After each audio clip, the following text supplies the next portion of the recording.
प्रश्न है बिंदु आवेशों के लिए कूलॉम का नियम लिखिए। तो कूलॉम ने बिंदु आवेशों के लिए एक नियम बनाया। ठीक है, जैसे मान लें दो बिंदु आवेश है, एक ए आवेश है, एक ए आवेश, दो आवेश रख दिए। तो इनके बीच में बल लगना स्टार्ट हुआ। बल दो प्रकार के होंगे, या तो आकर्षण लगेगा या प्रतिकर्षण। अगर ये दोनों आवेश प्लस के हैं तो इनके बीच में क्या लगेगा? प्रतिकर्षण बल। अगर ये दोनों आवेश माइनस के हैं तो क्या लगेगा? बल प्रतिकर्षण बल। अगर ए प्लस का ए माइनस का है तो क्या लगेगा? वो आकर्षण बल। अगर ए माइनस का ए प्लस का है तो क्या लगेगा? वो आकर्षण बल। यानी समान प्रकार के तो प्रतिकर्षण और अलग अलग प्रकार के तो क्या लगेगा? वो आकर्षण। तो कूलॉम ने इनके ही बारे में बात की। क्या बात की? कि कूलॉम के अनुसार किन्हीं दो बिंदु आवेशों के बीच, किन्हीं दो बिंदु आवेशों के बीच लगने वाला आकर्षण या प्रतिकर्षण बल उन दोनों आवेशों के परिमाण के गुणनफल के समानुपाती तथा बीच की दूरी के वर्ग के व्युत्क्रमानुपाती होता है। मतलब ये, अगर ये दो आवेश ज्यादा शक्तिशाली हैं तो इनके बीच में बल भी उतना ही का लगेगा शक्तिशाली। जैसे दो चुम्बक है, बहुत बड़ी चुम्बक है शक्तिशाली, तो इनके बीच में बल का लगेगा अधिक लगेगा। ठीक है, तो परमाणु के गुणनफल के क्या होगा? समानुपाती। अगर ये परमाणु ज्यादा है इनका तो बल भी ज्यादा है। बीच की दूरी के वर्ग के क्या है? व्युत्क्रमानुपाती।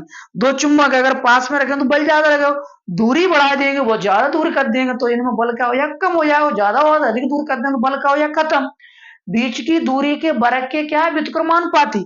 अगर आवेशों की दूरी बढ़ा दी जाए तो बल क्या हो जाएगा? बहुत कम हो जाएगा। ठीक है, तो यही बोल रहे कि कूलॉम के अनुसार किन्हीं दो बिंदु आवेशों के बीच, किन्हीं दो बिंदु आवेशों के बीच, किन्हीं दो बिंदु आवेशों के बीच क्या लगने वाला आकर्षण या प्रतिकर्षण बल, लगने वाला आकर्षण या प्रतिकर्षण, या तो इनके बीच में आकर्षण लगेगा या इनके बीच में क्या लगेगा? प्रतिकर्षण लगेगा। लगने वाला आकर्षण या प्रतिकर्षण बल उन दोनों आवेशों, उन दोनों आवेशों से कर दिया, दोनों आवेशों के परिमाण के गुणनफल के समानुपाती तथा बीच की दूरी के वर्ग के व्युत्क्रमानुपाती होता है। बीच की दूरी के वर्ग के व्युत्क्रमानुपाती होता है। जो भी आवेश है दोनों आवेशों के परमाणु के गुणनफल के समानुपाती तथा बीच की दूरी के वर्ग के व्युत्क्रमानुपाती होता है। फिर भाषा में कि माना Q1 और Q2 दो बिंदु आवेश हैं, इनके बीच की दूरी क्या है? स्मॉल r है। इनके बीच लगने वाला बल क्या है? कैपिटल F है। माना Q1 और Q2 दो बिंदु आवेश हैं, इनके बीच की दूरी स्मॉल r है, इनके बीच लगने वाला बल कैपिटल F है। यही भाषा है। माना Q1 और Q2 दो बिंदु आवेश हैं, इनके बीच की दूरी स्मॉल r है तथा इनके बीच लगने वाला बल क्या है? कैपिटल F है। तब इस नियम से, तो इस नियम से क्या है कि बल F है समानुपाती कौन के होता है? आवेशों के परमाणु के गुणनफल के समानुपाती। परिणाम की बात कर देंगे परमाणु की, तो प्लस माइनस चिन्ह लगाने की जरूरत नहीं है। समीकरण नंबर 1, तथा जो लगने वाला बल है वो बीच की दूरी के वर्ग के क्या आएगा? व्युत्क्रमानुपाती। अगर बटे में लिख देते हैं तो समानुपाती को क्या बोलते हैं आप? व्युत्क्रमानुपाती। तो दूरी बटे में लिख दी कि वर्ग के क्या हो गया? व्युत्क्रमानुपाती। चिन्ह दोनों एक जैसे ही होते हैं। ठीक है, बटे में आ जाए तो व्युत्क्रमानुपाती, सीधे लग जाए तो समानुपाती। समीकरण 2, उपरोक्त दोनों को मिलाकर लिखने पर, दोनों को मिलाकर लिखेंगे। एफ डबल बार है, एक समानुपाती दो लगे तो कितना लग जाएगा? एक Q1 Q2 अपॉन क्या हो गया? R square.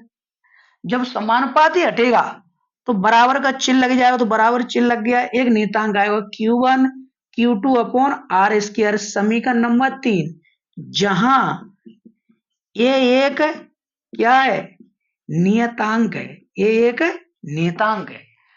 अगर सीजीएस पद्धति में जाएंगे, सीजीएस पद्धति में, ठीक है, सीजीएस पद्धति में ए का मान कितना होता है? 1। समीकरण नंबर 3 में रख देंगे, समीकरण 3 से। तो एफ बराबर ए का मान 1 रख देंगे, 1 खत्म हो जाएगी क्या हो जाओ Q1 Q2 upon are square. CGS पद्धति में बल का मात्रक होता है डायन, ठीक। अब आएगा एसआई या एमकेएस, एक ही बात है, या एमकेएस पद्धति में, हाँ इसका मान अलग है। ए का मान होता है 1/4 पाई एस साइलेंट जीरो या एप्सिलॉन जीरो भी बोलते हैं, और इसका मान होता है 9 गुणा 10⁹9, और किसमें होता है कि newton into metre upon coulomb square, ठीक। तो इसका ए का मान ये लगा दें, तो ए बराबर ए का मान लगा दें क्या 1/4 पाई एस साइलेंट जीरो, और Q1 और Q2 अपॉन क्या हो गया आर स्क्वायर, और इसका मात्रक होता है न्यूटन। एसआई पद्धति में क्या होता है न्यूटन, तो ये कूलॉम का नियम है, ठीक है। तो कूलॉम के अनुसार किन्हीं दो बिंदु आवेशों के बीच लगने वाला आकर्षण या प्रतिकर्षण बल उन दोनों आवेशों के परिमाण के गुणनफल के समानुपाती तथा बीच की दूरी के वर्ग के व्युत्क्रमानुपाती होता है।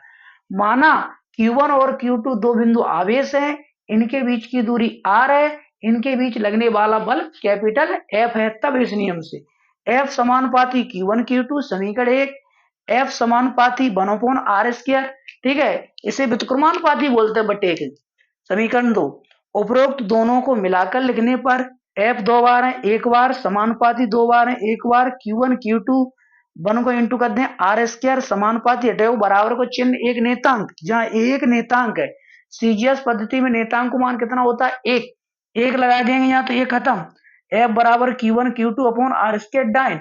एसआई या एमकेएस पद्धति में ए का मान हो तो 1/4 पाई एस साइलेंट जीरो, इसका मान हो तो 9 गुणा 10⁹9 newton into metre upon coulomb square, ठीक है। तो समीकरण 3 में मान लगा देंगे, समीकरण 3 से है, लिख ही नहीं पाई हमने, समीकरण 3 से, समीकरण 3 से। तो समीकरण 3 यही है कि F बराबर ए का मान लगा देंगे 1/4 pi epsilon zero Q1 Q2 upon are square, इसका मात्रक न्यूटन, ठीक है। थैंक यू, धन्यवाद।